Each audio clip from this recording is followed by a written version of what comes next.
Hey, I live for you all day. Fuck your money, your lady wants your time. Precisely, yeah. And I find myself always thinking like, why am I out on the road as much as I am? And I always come back to the conclusion is because I love it. And but you know, there's something has to give because you know I'm starting a life with Cherry and I'm not 20 anymore. I can't go on the road for 3 years and not come home. Do you have guilt because you're not around? No, because I think that's unhealthy because I'm only not around because I'm living my dream, trying to achieve, and I think it's unhealthy to feel guilty about wanting success. But I definitely I feel like I'm missing out. I think there's not so much guilt in that, but I definitely feel like I'm missing out on a lot of things, you know. But it wasn't just when I was with Cherry. It was like I missed like every single one of my friends' birthday parties or events or you know, New Year's or stuff like that. So I feel like Parents getting older. Yeah, well, actually, I mean, saying that, like, that my success has allowed them to slow down, and you know, my dad doesn't work anymore, and he can come out on tour. I actually have more quality time with my dad now because it's allowed that to happen. At what point did you realize it wasn't about money?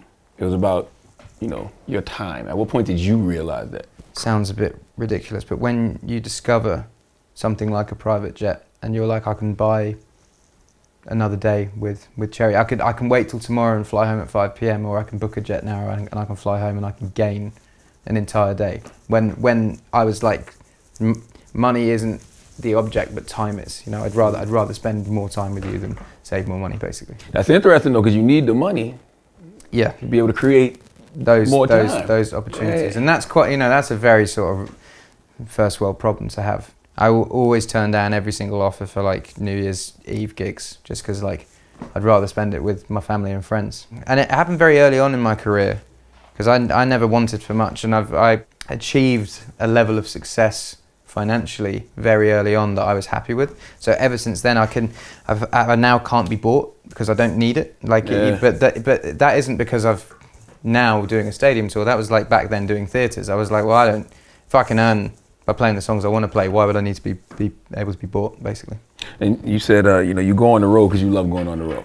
Yeah, I really love it. So is there ever a time where you have to ask yourself, what do you love more? Do I love going on the road or do I love my wife? No, because again, she understands and she comes out on the road. I mean, she's got an office job, so she doesn't come out as much as she would like to. Like when you're so busy and you're always doing a whole bunch of everything, sometimes it's good to just sit down and do nothing, to watch that movie for the 100th time, like watch Star Wars again. But I feel like doing nothing makes me want to work hard again. So that's why I feel like I need to do nothing, because it reminds me that I do love working. It's only gonna get more complicated once you have kids.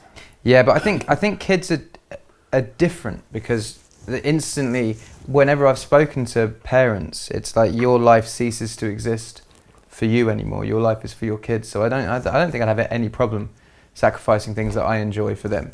If it was really like you can't tour for the next 10 years, I'd be like, well, that's what I signed up for. I've had kids, so true. You know, there's lots of things that people have to stop when they have kids. Why'd you pick her for that particular record? Because I really liked her album and became a fan from her from there.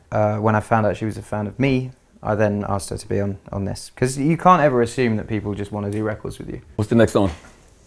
What we got? 1,000 Nights with Meek Mill and A Boogie.